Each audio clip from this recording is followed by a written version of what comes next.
Hey everyone, it's Cody. Welcome back to the channel. Welcome back to another video. In this one, we've got to talk about the issues that continue to pop up regarding homes that are going through these settling issues. We're going to look at another area that is having significant issues with settling on these homes. Now, this is an area that's completely different from the last one we looked at here on the channel a couple of weeks ago with Edge Homes in the Suncrest/Draper area. This is actually going to be in Woods Cross. Now, this article I found was very interesting. I don't know who the builder is on these particular homes. I don't believe it's Edge Homes. I think this is actually a problem that is based on the area more so than the individual builder that has built these homes. So this is a very interesting topic. This is something you have to know about. If you're looking at buying or building a home here in Utah, you have to make sure you look out for these things and make sure that you're protected along the way. If you are thinking about buying or selling real estate here in Utah, I'd love to be your trusted real estate resource of choice for that. My team and I service the entire state. We've helped hundreds of people relocate here, and people here in our own backyard do the exact same thing. So if you're looking to buy or sell, reach out to me. My information is here on the screen. All right, with that said, let's go ahead and jump into my screen here and take a look at this. So several Woods Cross homes are sinking without a clear explanation. I think this is probably one of the biggest things that really sucks about this is that these people really don't know what to do, right? They're spending all this money trying to fix this problem. They don't really know why it's happening. And therefore, if you don't know why it's happening, you don't really have an easy way to fix it, right?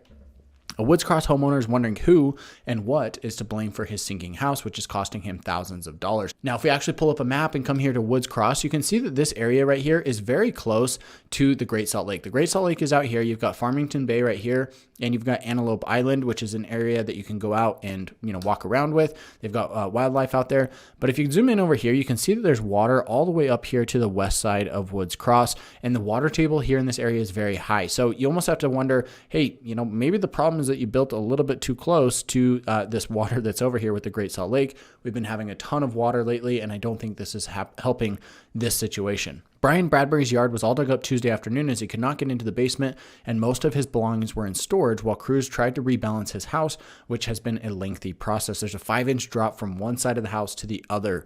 He's lived in the Woods Cross neighborhood for 10 years, but it wasn't until recently that the damage began to show. This is also something that's very interesting. Usually, if you're going to have settling on a home, it's going to happen in the first couple of years. Once we go through a summer, then a winter, then another summer and a winter, probably like 2 to 3 of those cycles. That's usually when that settling is going to show up, because that's when you're going to get a lot of water. Then it's going to get very dry. You're going to get the weight that sits there and compacts over time.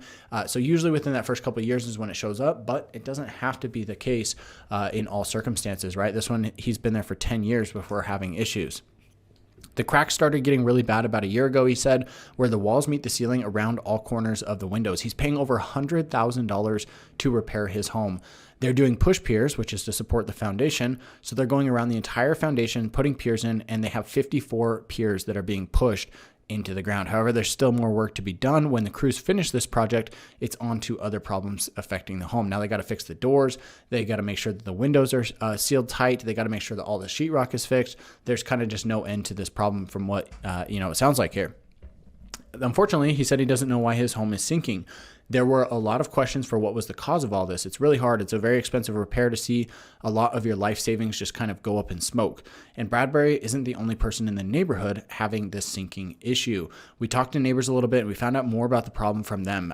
I know our other neighbor did this kind of repair last year. Same thing with the house next to them. All of these neighbors are having the same exact issue. He said there's more rumors about issues with the water table in that area. Kind of like we just talked about, when you're close to the Great Salt Lake, you do have to be aware of this.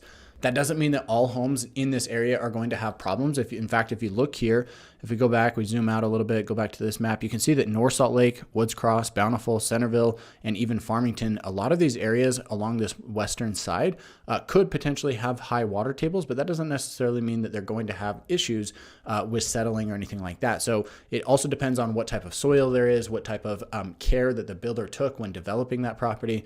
There's a lot of things that go into this. So he says here, the big reason everybody's kind of centered around now is the water and the drought. It's still unclear why this issue is happening to so many people. The Woods Cross city admin replied to our request for comment on Tuesday, saying it has compiled information for homeowners regarding subsidence at this website here. The city first became aware of the subsidence in the later part of 2015, and while it is a naturally occurring sinking of the Earth's surface, Woods Cross has made extraordinary efforts to help citizens in this area rather than see the homes fall into disrepair and possible abandonment. The city has tried to conduct and participate in extensive technical studies, gathering and disseminating data on the geological features in the area, and establish this community reinvestment area to help support the repairs of the homes in the area as budget money is available. The city statement said Woods Cross has paid over $2.6 million in grants to assist homeowners with foundation repairs, as well as loaned over $90,000 in low interest loans to help owners with foundation repairs. This is really interesting. I guess you could say it's probably a good thing that the government's stepping in. Ultimately, that means that it's the tax dollars from everybody there in Woods Cross City that's helping to pay for this. So some people are going to be really upset about that. Some people are going to be really grateful for it. I think ultimately, it's better because, like they said before, they really don't want to see these homes fall into disrepair, fall into abandonment, and just become this really rundown area. So even though it may be unfortunate that all of these other taxpayers are now paying for this problem, in the end, it's going to help this neighborhood, and that's ultimately going to be a good thing for the city overall, in my opinion. It has also worked with Davis County to fund foundation repairs for families of low to moderate income, including collaborating with local agencies and municipalities to fund further studies.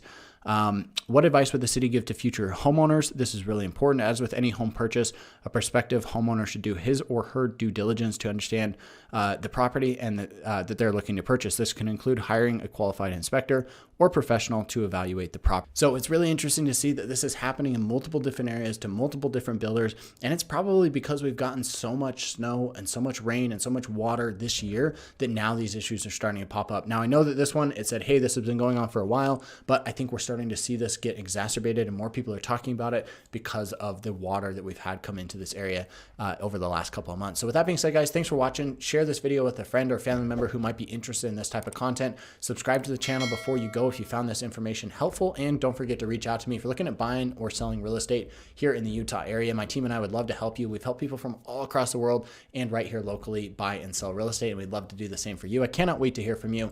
My information's here on the screen, and with that said, we'll catch you in the next one.